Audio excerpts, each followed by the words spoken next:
मध्य प्रदेश के ग्रामीण इलाकों में अब कोरोना पैर पसार रहा है, तो वहीं ग्रामीण डॉक्टरों के पास जांच कराने की जगह झाड़ फूक और धार्मिक आयोजन का सहारा ले रहे हैं। ऐसी एक तस्वीर विदिशा के गुलाबगंज से सामने आई है। यहां सनगांव में एक झाड़ फूक करने वाले को पुलिस गिरफ्तार कर चुकी है। दरअसल कैलाश नाम का यहां आसपास के ऐसे कई गांव हैं जहां बुखार को मोतीजरा का नाम दिया गया। बुखार आने पर लोग झाड़ फूक करवा लेते हैं, हाथों में बेल बंधवा लेते हैं। तो इधर शाहजहांपुर से 20 किलोमीटर दूर रणत भंवर गांव में धार्मिक आयोजन की तस्वीर सामने आई है, जहां ग्रामीणों ने धार्मिक अनुष्ठान किया। हवन सामग्री से आहुतियां डाली गई। शाहजहांपुर से 5 किलोमीटर दूर दिल्लोद गांव में लोग मुंडन कराने के साथ साथ गोबर से शुद्धिकरण के बाद हवन कर रहे हैं। गरीब यहां ग्रामीणों को मानना है कि खेड़ापति हनुमान हर विपदा को गांव से दूर रखते हैं। हालांकि पिछले साल भी पूरे गांव में एक भी कोरोना का केस नहीं था, इस बार भी कोई केस नहीं है। लेकिन IBC 24 सभी से अपील करता है कि बुखार आने या कोई भी बीमारी के लक्षण दिखने पर तुरंत योग्य डॉक्टर को दिखाएं। याद रखें, आप लापरवाही ना करें, ये लापरवाही भारी पड़ सकती है।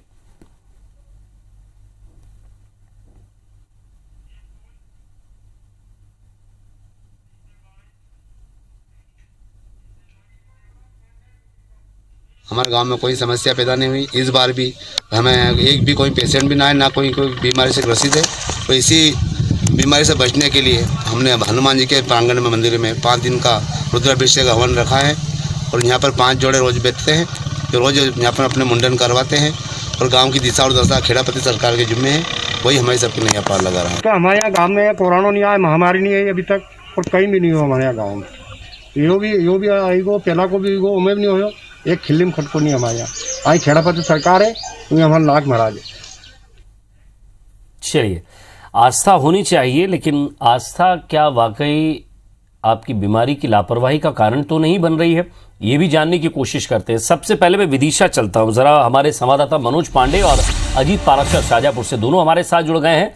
मनोज, सबसे पहले तो ये तस्वीर की कई बार गांव में और ये जो इलाके होते हैं यहाँ मोतीजरा या पीलिया झाड़ना या और कोई बीमारी झाड़ने के नाम से बाबा जोगी काम करते हैं।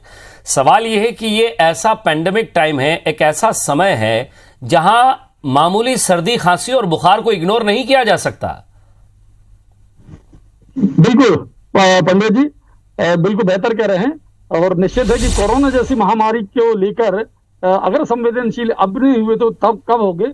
विदिशा के गुलाबगंज के पास एक गांव है सन, वैसे ही मामला लेके आ रहा है कि वहां भैरव बाबा के मंदिर पर बैठकर एक जानिया है जो कैलाश विश्वकर्मा, हालांकि जिस पर कार्रवाई की है जिला प्रशासन द्वारा, SDM और तहसीलदार सारे लोग पहुंचे थे, वो झाड़ फूक करके भभूत दे के और वही जो एक मोर पंख होता है उसको झाड़ने का कहता है वो।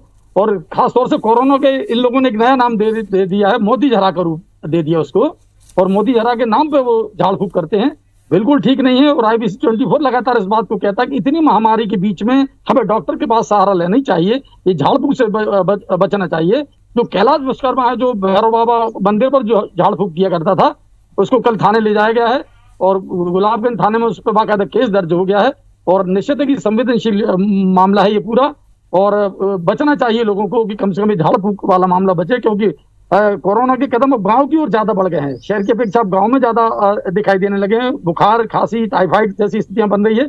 और इसमें बस सिर्फ गांव वाले क्या करते हैं, बेल लगवा लेते हैं गांव के ग्रामीण जन, कि एक बेल बांध देता है और वो बाबा जानिए जो होता है कुछ पैसे लेकर और भभूत देकर और कुछ प्रसाद वगैरह चढ़ाकर ये भाव पैदा कर रहे हैं। निश्चित है जीवन के साथ खिलवाड़ वाला मामला है ये। विजय जी, जरा अजीत के पास चलते हैं। अजीत, गांव में हनुमान जी का आशीर्वाद माना जाता है, स्वाभाविक सी बात है, किसी की आस्था पर हम प्रश्न नहीं उठा रहे और ना ही किसी की भक्ति पर प्रश्न उठा रहे हैं। लेकिन पिछले साल भी कोई कोरोना मरीज नहीं था और इस साल भी अभी तक कोई कोरोना मरीज नहीं निकला है।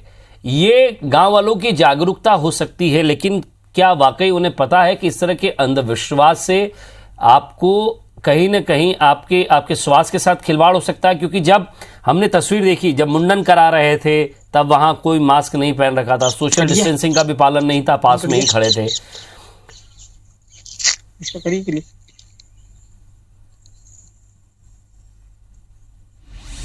अजीत जी, आप बिल्कुल सही कह रहे हैं। अभी किस्मत की बात है कि दिल्लोद गांव के लोग कोरोना के संक्रमण से बचे हुए हैं, लेकिन बड़ी संख्या में शाहजहाँपुर के ग्रामीण क्षेत्रों में कोरोना अपना पैर पसार रहा है। ऐसे में बीमार होने पर या कोरोना वैक्सीन कराने की बजाय लोग अभी भी इस प्रकार की आस्था, जिसको अंधा आस्था कह सकते हैं, उसमें डूबे हुए हैं और भगवान पर ज्यादा भरोसा कर रहे हैं बनिस्बत सरकार या उनके संक्रमण के लिए जो जागरूकता के लिए जो प्रयास किया जा रहा है उस पर। यही कारण है कि ग्रामीण क्षेत्रों में अभी भी वैक्सीनेशन की दर बहुत कम है। और दिल्लोद गांव की जहां तक बात कर रहा है, यहाँ भी लोग अपने खेड़ापति पर ज्यादा भरोसा कर रहे हैं, क्योंकि यहाँ पर किंवदंतियां और कहानी किस्से ज्यादा प्रचलित है। ग्रामीण क्षेत्रों में ऐसी महामारियों को आसुरी शक्तियों का प्रकोप माना जाता है और अंधविश्वास के चलते लोग विभिन्न प्रकार के उपाय करते हैं। शाहजहाँपुर में भी कई ग्रामीण क्षेत्रों से अलग अलग प्रकार के इस प्रकार के उपायों की मामले सामने आ चुके हैं, या ग्रामीण तरह तरह के टोटके और तरह तरह की आस्थाओं के चलते विभिन्न जतन कर रहे हैं बनिस्बत अस्पताल में जाने के, चेकअप कराने के, वैक्सीनेशन कराने के। वो भगवान पर भरोसा बनाए बैठे हैं, जिससे कभी भी खतरा बढ़ सकता है। जी मनोज, जरा मनोज के पास चलते हैं। मनोज, जिस तरह की स्थिति बनी हुई थी विदिशा या उसके आसपास के जिलों में, ऐसे भी और कई इलाके हैं जहां इस तरह की स्थिति बनी हुई है। प्रशासन क्या वाकई उनके पास मैसेज पहुंचाने की कोशिश कर रहा है, या और कोई सा तरीका हो सकता है? क्योंकि आंगनबाड़ियां भी हैं, पंचायत स्तर पर भी लोग हैं। हालांकि आप किसी की आस्था के साथ नहीं खेलते हैं ना, उसके साथ हम किसी की आस्था के साथ हम लोग कोई प्रश्न चिन्ह खड़ा कर रहे हैं, लेकिन यही आस्था धीरे धीरे अंधविश्वास में बदल जाती है और कई लोग काल के गाल में समा जाते हैं। जी विजय जी, बिल्कुल ठीक कह रहे हैं, क्योंकि अभी गुलाबगंज एक उदाहरण नहीं है या सन गांव का एक उदाहरण नहीं है, बल्कि शमशाबाद के ऐसे बहुत से गांव में ये स्थितियां बन चुकी है कि जहां लोग झाड़ फूक और जालियों का सहारा लेने लगे हैं। कमाल की बात यह है कि विदिशा से बाहर के लोग भी अब आने लगे हैं, क्योंकि एक आर्थिक मजबूती का उनको एक सहयोग मिल पाता है ग्रामीण जनों से। और मरता कहना करता वाली कहावत है कि जब ग्रामीण देखता है कि शहर में थोड़ा सा पहुंचने में दिक्कत जा रही है, और वो इस बात से भी डरते हैं कि कोरोना जैसी बात ना निकला, तो वो घर पर ही इसका इलाज कराना चाहते हैं। और नतीजा ये होता है कि जानिया जो होता है, जो गुनिया जानिया होता है, वो इस प्रकार की भूत भभूत देकर कुछ समय तक तो टालता है, लेकिन जब देर हो जाती तो फिर जिंदगी के साथ खिलवाड़ है। अभी जिला प्रशासन की बात मैं करता हूं तो झाड़ फूक अभी झोला छाप डॉक्टरों से मुक्ति पाई थी, अभी उन पर लगातार कार्रवाई चल रही है। एक नया एक सिस्टम पैदा हो गया है समाज में कि एक अंधविश्वास का जो एक माहौल पैदा कर दिया है कि कोरोना जैसी महामारी में झाड़ फूक जो भभूत के द्वारा अपना इलाज कराने के लिए ग्रामीण जन तैयार हैं। जहां तक बात आई जन जागृति की, तो जिला प्रशासन लगातार जन जागृति के प्रति भी तत्पर है। और जैसे कमिश्नर विदिशा भी आए थे उस दिन, परसों के दिन, तो उन्होंने भी वो चर्चा की थी कि ग्रामीण जन में आंगनबाड़ी की सहायता ली जाए और एसडीएम लेवल पर, तहसील लेवल पर लोग गाँव में जाएं और जन जागृति पैदा करें कि कोरोना जैसी भयावह महामारी में कम से कम झाड़ फूक और इस चीजों से बचना चाहिए है, जिसमें ये डॉक्टर भी शामिल है, जो झोला छाप डॉक्टर हैं वो भी इसी में शामिल हैं। जी जरा शाहजहाँपुर एक बार फिर चलते रहे और बात कर लेते हैं हम शाहजहाँपुर के हमारे संवाददाता से भी, अजीत से भी। अजीत, अब इस मामले को लेकर सरकार ने कोई, या प्रशासन ने, वहां के स्थानीय प्रशासन ने कोई मैसेज पहुंचाने की कोशिश की है गांव वालों को कि आप पूजन पाठ कीजिए, दूरी बनाए रखिए, मास्क लगाइए, कोई दिक्कत नहीं, ये आपकी आस्था का विषय है, लेकिन कोरोना है और इससे कई जाने जा चुकी है, ये भय भी उनके अंदर होना जरूरी है, तभी ये भय ही उन्हें इस बीमारी से दूर रखेगा। जी, मैं आपको बता दूं कि जिला पंचायत, आंगनवाड़ी और प्रशासनिक अमला लगातार ग्रामीण क्षेत्रों में बना हुआ है। वो लोगों को जागरूक करने के अलावा वहां पर कैंप भी जांच के लिए लगाए हुए हैं, लेकिन लोग उन कैंपों तक भी नहीं पहुंच पा रहे हैं। और इसी प्रकार के आस्था के चलते लोग भगवान के भरोसे ज्यादा दिखाई दे रहे हैं। ये सच बात है कि जहाँ उम्मीद टूटती है वहाँ भगवान से आस लगती है, जहाँ दवा काम नहीं करती वहाँ दुआ काम करती है। लेकिन दवा का उपयोग करना भी बेहद जरूरी है। जिन उपायों को आज अपनाना चाहिए, उन उपायों से अगर दूर भागेंगे तो अभी तक चाहे कोरोना ने दस्तक न दी हो, लेकिन इस लापरवाही और इस प्रकार के सोशल डिस्टेंसिंग के पालन नहीं करने से कोरोना आ भी सकता है और बड़ा संकट छोटे बच्चों से लेकर ग्रामीणों तक फैल सकता है।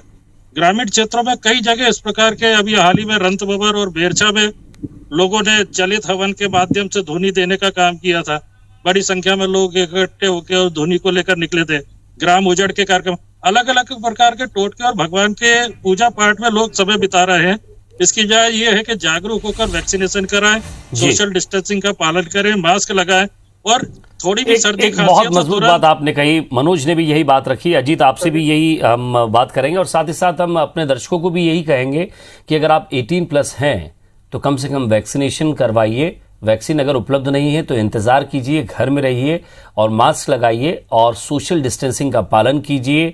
आपके प्रभु, आपका भगवान, आपका खुदा, आपके ईसा मसीह आपके साथ जरूर हैं, लेकिन बीमारी का ध्यान रखना भी, भगवान, आपका खुदा, आपके ईसा मसीह आपके साथ जरूर हैं, लेकिन बीमारी का ध्यान रखना भी बेहद जरूरी है। बहुत बहुत शुक्रिया इतनी महत्वपूर्ण जानकारी हम तक पहुंचाने के लिए आप दोनों का, अजीत आपका भी और मनोज आपका भी बहुत बहुत शुक्रिया।